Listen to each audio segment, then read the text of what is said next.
phenomenal with these cars. The Corvette was, at that time, considered by many Europeans as the plastic pig, a big car, overpowered. But these cars were well prepared by Cunningham. You can notice it's got Hallobrand wheels, cast wheels. These cars were well developed, bearing in mind the rules they had then. These were drum brake cars, aren't they?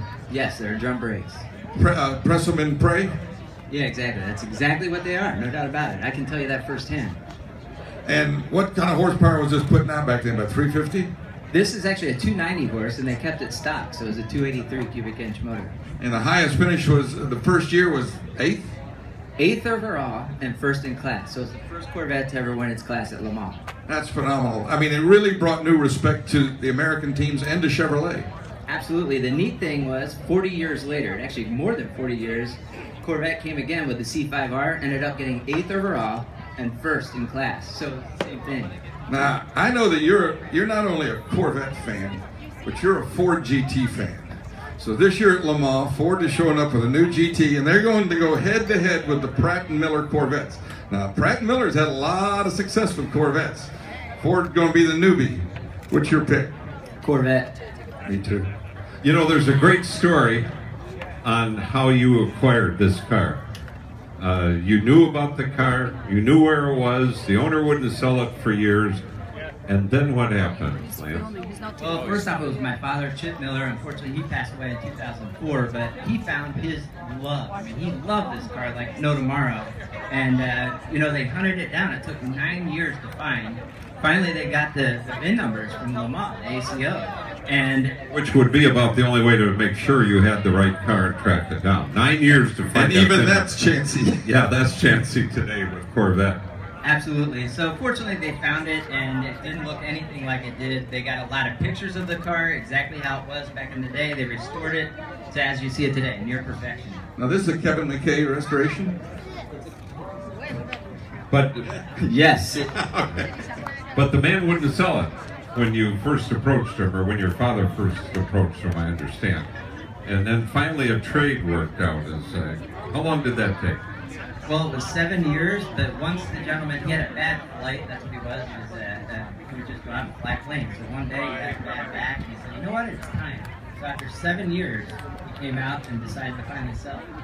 And 2 o'clock at night is when the restorer called my father and said, we got the car. So my mom knew exactly what it was. So that took 7 years, which was preceded by 9 years of tracking the car down. 16 years. And you finally wound up with a car that your father had been after for a long time. And it's so cool because of the fact my dad wanted to take this car back. Mr. John Fitch drove the car with Bob Grossman. He wanted to take it back to Le Mans 50 years later, so 2010. Unfortunately, my father passed in 2004. Took it upon myself, my mom, thank God she's just a great person and loves cars too. And we took it back to Le Mans, and John Fitch, at 92 years of age, took the car around the track with me in the passenger seat. And my dad was in the car with us. What a story. John Fitch was 92 when he drove this car again at Le Mans with your mother and you. What a great story. This is one of these stories, Bill, that you couldn't make up. No. And it's in the right hands. It's in someone who really appreciates it, and it's a family legacy, I think. If you'll notice in some of the details, they put a large gas tank in for the long running at Le Mans, so in order to service it, they cut a hole in the rear backlight and put a Monza filler in there. Also, you got a little touch of English here. You got some Lucas taillights. I guess that's to keep the aggressive drivers from slamming you. What a great name in electrical equipment. Lucas, yes, the Prince of Darkness. Okay, Lance is back on. I stole a mic, watch out. Ford just came up and said, you gotta tell him about the dry ice. At the very end of the race at Le Mans, the car was basically limping.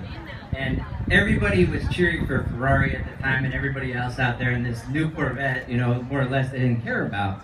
Well, guess what? They were all cheering for the Corvette because it was limping at the very end. They all wanted to see it finish because it was the only one that was finishing at the time out of the 4 cars they sent. And fortunately, it limped enough just to get in the paddock area where they could put ice on the motor because they weren't allowed to put liquid into it. And fortunately for us, it won its class. Yeah, once again, it gets to dry ice. It gets back to the French rules. They had to be innovative because You couldn't add water, you couldn't add oil, you couldn't add fuel except at certain intervals, and they were there to put the little lead tags on to make sure you didn't. So, what was going through your mind when you were back at Le Mans? I know your dad's a wonderful man and good friend, and that had to be a really, really emotional moment for you. I'm not a super emotional guy, but I gotta tell you, I was on a roller coaster. I was sitting there smiling from ear to ear, and all of a sudden I'm crying, and I told John Fitch, who I respect dearly, I said, John, I'm not usually like this, but I said, this is amazing. He said, I understand, and at that point we signed the dash. I said, John, will you sign the dash? Let's capture the moment. Right before we went on the track, so he signs the dash, he looks over at me, he said, son, you made this happen. He's like, you're signing it with me. So it's a neat piece of history. You know, the only thing I regret nowadays is, you know, this car was done in every country had a color assigned to it. In the United States, it was white with blue stripes.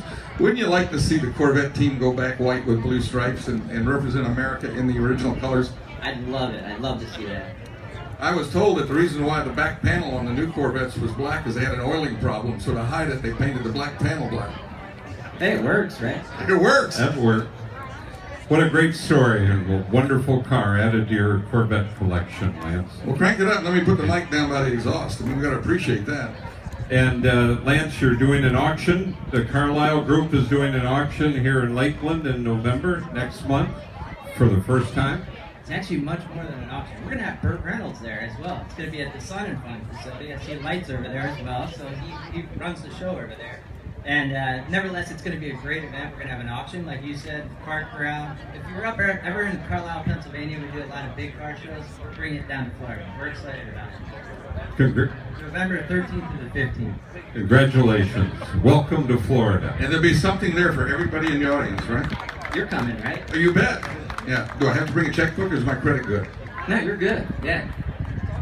When y'all get a chance, take a close look at the car and see all the subtle mods that General Motors did, the Cunningham team did to make this car competitive. And like I say, Corvette at Le Mans, 8th overall, first in GT, first time out. I gotta say one more thing. Ford Heacock and the Heacock team, thank you guys so much. An amazing event. First time for me. It won't be my last. Thank you. Lance Miller, ladies and gentlemen, from Carlisle, Pennsylvania. And when they found this car, all the racing features had been hidden.